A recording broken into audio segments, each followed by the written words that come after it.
Это я тут, ты где? Я около дома, около 20-го. А ты за домом где ты?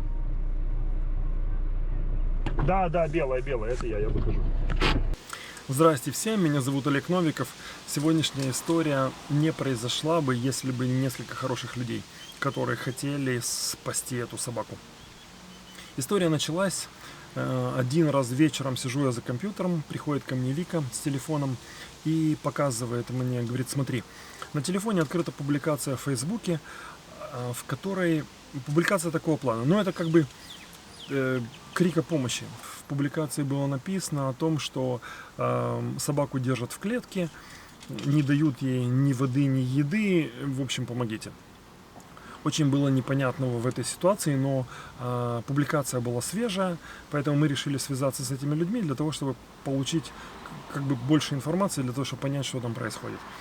Параллельно я связался с приютом Гильбоа, я позвонил Анне, рассказал ей ситуацию, она сказала, что надо узнать, собака стерилизованная, не стерилизованная, записана на кого-то или не записана, почему они вообще держат ее в клетке, и если ты видишь, что что-то не так, и они готовы отдать собаку, то забирай. Мы связались с людьми, и история была такая.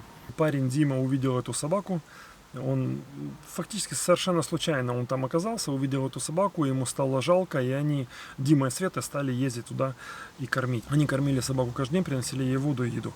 Потом следующие персонажи, это Регина и Ева, которые в интернете писали сообщения во все группы для того, чтобы привлечь внимание, и таким образом мы их увидели. В общем, я связался с ребятами, и я сказал, что я готов забрать собаку в приют. И как только они услышали о том, что я готов забрать собаку в приют, они сразу же сказали: нет, Олег, нет, в приют мы не хотим. В приют мы не хотим, тем более, что у нас есть кто-то, кто уже готов ее забрать завтра. Получается так, что были люди, которые, да, хотели забрать эту собаку. Я не очень был рад этой ситуации, что собака уйдет непонятно куда. Почему? Я объяснил ребятам о том, что у собаки нет чипа, что собака не стерилизована. И эту собаку купили для разведения, специально для разведения. Поэтому хорошо бы провести ее через какие-то официальные структуры, для того, чтобы поставить ей чип, сделать ей стерилизацию, потому что у нас запрещено разводить эту породу собак. Есть 14 пород, которые нельзя разводить, и не только чистокровных, а даже те, кто похож на эту породу, нельзя разводить. Поэтому эту собаку купили нелегально. Эту собаку купили на разведение, и я бы не хотел, чтобы она продолжалась дальше. Но на что ребята сказали: Олег, нет, лучше пусть собака идет кому-то домой, чем в приют. Я очень часто сталкиваюсь с такими суждениями о том, что... Ну, я понимаю, да, у приютов очень дурная слава, скажем так. Но не все приюты одинаковые, поэтому не стоит всех равнять под одну линейку. Я сказал ребятам: хорошо, у вас есть мои данные, если вдруг что-то изменится или вы передумаете, дайте мне знать. На следующий день мне позвонила Света и сказала: Олег, расскажи мне о приюте. Я спросил у нее, что случилось. Она сказала, что люди отказались. Я еще раз объяснил ей о том, что правильно сделать это через приют, для того, чтобы собака была зарегистрирована. Ну, в общем, они согласились. И мы договорились на следующий день поехать забрать собаку. Единственное, что во всей этой ситуации меня смущало, я не хотел встречаться с этими людьми, их людьми нельзя назвать, у которых была собака, те, которые держали ее в клетке. И я Диме со Светой рассказал, на что они сказали: Олег, нет никаких проблем, ты за 15 минут нам позвони, и мы ее заберем к себе, и чтобы ты забрал ее у нас. Мы договорились на следующий день, приехали, забрали собаку и поехали с ней в приют. Это Максимка, мы ее забрали у людей, которые хотели ее выкинуть или усыпить. Вот такая у них была опция. И сейчас мы ее везем в приют. И на следующей неделе возьмут ее к доктору и будем искать ей дом. Вот такая вот красота. Вот такую красоту хотели выкинуть на улицу. Ну, пойми этих людей. Ну, в общем, не важно. Но сейчас с ней все будет хорошо. Это точно. Да, Максимка? Ты моя красавица. Поехали. Максимка, сиди. Только ты сиди. Ты, конечно, молодец, но сиди. Да. Хочешь на ручки? Слушай, ну давай потом. По дороге мы остановились в небольшом городке, потому что я знал, что в приют мы приедем уже поздно, будет темно, а мне хотелось сделать несколько фотографий для того, чтобы уже в этот же день выложить в сеть, для того, чтобы начать искать ей дом. Остановились, сделали несколько фото, покормили ее и поехали в приют.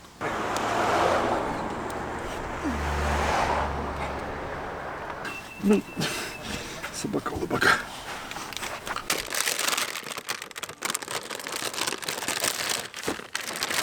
Голодная собака.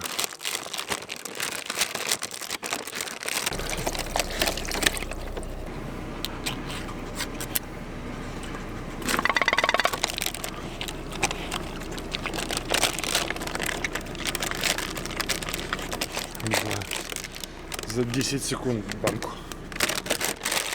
Мы приехали в приют Гильбоа. Время уже 8 часов. Завтра или послезавтра ее возьму к доктору. Проверят, что с ней как. Она вся в клещах. У нее все уши в клещах. В мелких, крупные. Это женщина, которую кормила, Света снимала. А мелкие остались. Потому что нельзя же снимать. Невозможно так увидеть все. В общем, надо ее обработать. Естественно, что она не обрабатана. А в клещах она, потому что она жила на улице.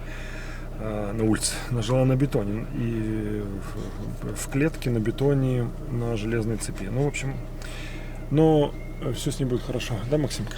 Все, перестань. Все, сейчас придут ребята, ее заберут, и все. Ну, вот так закончился день сегодняшний. Вот такой вот волшебный пес. Как можно было его держать на цепи в клетке без воды, без еды, я не представляю. Ну, ты хочешь на это самое, на голову мне залезть? А? О, волк на березе. Ладно, пойду выйду с ним.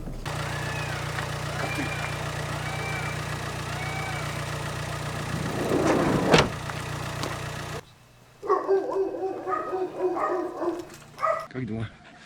Тебя здесь не обижают? Все хорошо с тобой здесь? Да? Судя по тому, что начала отъедаться, и у тебя нет клещей ни одного, а ты была вся в клещах, за тобой здесь смотрят очень хорошо. Да, солнце мое? Все хорошо с тобой? Все? Прошло сколько? Три дня с того момента, как я ее... О, легла. Ну все, давай ложись в позу, буду гулять. Вот так вот. Прошло 3 дня с того момента, как она здесь. И я уже думаю, что ей уже неплохо. Да? Максимка, такие зубы у тебя, ты такая злая собака. Да? Такая собака. Встаешь? Иди ко мне, ручки. Иди посиди. Отдыхай. Слушай, если бы тебя надо было нести, ну, ух ты, какая ты толстая стала. Немножко поснимал ее на видео, на площадке. Она закрытая, она побегала. Но на самом деле она бегает так слабовастенько. Так туда-сюда пробежала, и язык сразу на плечо. Но зато за мячик схватилась зубами и еле выдрал. Хорошо, он был поролоновый. Вырвали с него кусок и забрали мяч. Тебе нравится, что я говорю, да? Но я рассказываю тебе, какая ты молодец. Да? Ты же должна, люди же должны знать, какая ты молодец. Она просто красавица. Она здесь всех очаровала. Все ее любят так просто вообще здесь. Да, Максимка? Все, пошли дальше. Стой, мне надо маску одеть, а то... Ну куда ты? Нет, стой здесь, сиди, полежи здесь. Следующая часть истории — это о том, как Максимка попала на радио. Мне встречаются люди иногда, которые готовы мне помогать, абсолютно не требуя ничего взамен. Мне написала одна женщина, сказала: Олег, я видела твои видео, я хочу помочь. Я работаю на радио на первом канале. Первый канал радио — это самая крупная радиостанция на русском языке. И она мне рассказала о том, что у нее есть там свой такой уголок, который называется «Живой уголок». Там она рассказывает о разных животных. И она сказала, чем я могу помочь. Я, честно говоря, никогда не слышал этот радиоканал. Никогда. На что я сказал: знаешь, Дана, я честно скажу, я никогда не слушал ваш радиоканал. На что она мне сказала: плохо, что надо слушать. И я сказал: я исправлюсь. В общем, договорились о том, что я напишу ей историю подробно, а она из этой истории возьмет то, что ей нужно. И я написал всю историю про Максимку, отослал ей фотографии, отослал ей видео. Она посмотрела, сказала, что мне подходит, что все хорошо, и что она возьмет это в эфир, ну, если все будет нормально. Я сказал большое спасибо, и на этом мы порешили. В день ее передачи, где-то за 15 минут до начала, она мне присылает сообщение: Олег, подключайся. Я говорю: куда подключайся? Она говорит: ну, к эфиру. Я говорю: так я уже с утра слушаю. А я весь день в машине и в наушнике, я целый день слушал эту радиостанцию. Вышло сообщение о Максимке, мне очень понравилось. Сейчас маленький кусочек записи. Очень часто в нем бываем, потому что он живой. Да, теперь живой уголок, и ведет этот уголок Это в передача. условиях пандемии. Врач, актриса и, можно сказать, замечательный человек Дана Кучеровская. Ты в эфире, Дана. Спасибо, но ты обозвал меня врачом, люди сейчас будут обращаться, я в этом вообще ничего не понимаю. Псевдоврач. Псевдоврач. Это да, спасибо большое. А теперь поговорим наверное, самым главным, это о животных. Да. Я познакомилась с замечательным человеком, которого зовут Олег Спасибо, Новиков. да. Я, если честно, случайно увидела его ролики в Фейсбуке. Ну, в общем, она рассказывала о том, что рассказала чуть-чуть обо мне, что спасибо ей большое, и рассказала о Максимке. О том, что собака, о ее истории, где она находится, и что она ищет дом. И в этот день звонили люди, которые хотели ее забрать. Дана, спасибо тебе большое. Дальше. Следующую часть истории можно назвать «Как я познакомился с будущими хозяевами Максимки». А было это так. На одном предприятии, с которым я работаю, подходит ко мне женщина и говорит: «О, Олег, я видел твои ролики в интернете», и начинает рассказывать о том, что у них когда-то была собака умерла, прожила у них 18 лет, и что они сейчас хотят собаку. И я говорю: оставь мне свой телефон, я тебе вечером пришлю все данные, куда обращаться, кому звонить, и все. И так и сделал. Вечером я пришел домой и отослал ей все эти данные. Буквально через несколько дней я получаю от нее сообщение: Олег, спасибо большое, мы разговаривали, мы прошли первое собеседование, и мы завтра идем смотреть собаку. Такая довольная вся из себя. Я говорю: ну хорошо, классно, а кого? И она говорит: Максимку. Я такой думаю: вот это ж должно быть, это ж надо такое стечение обстоятельств. Я говорю: хорошо, удачи вам. И говорю: напишешь потом, как это было. И в этот же день вечером она присылает мне фотографию, Максимка у них дома. А я порадовался, я подумал: ну, все вышло очень хорошо. Очень довольные, у них есть взрослая дочь, у них есть маленькая внучка, и фотографии, как там собака с внучкой. Ну, в общем, все с ней хорошо. Больше она не живет на улице, у нее есть вода, еда, с ней гуляют 4 раза в день, ее любят. В общем, все хорошо. Что я хотел еще сказать? Эта история не произошла бы, если бы не замечательные люди, которые участвовали в спасении этой собаки. Дима со Светой, которые первый раз увидели собаку и потом ездили, кормили ее. Регина и Ева, которые писали на весь интернет для того, чтобы привлечь как-то внимание. Вика моя, которая просматривает эти группы и пытается помочь там, где возможно. Конечно же, приюту Гильбоа, Ане, начальнице, которая согласилась взять собаку, ребятам, которые за ней ухаживали. Дана из Первого радио, которая сказала: Олег, я хочу помочь. Я рассказала о собаке на радио. Посмотрите, усилия всех привели к результату.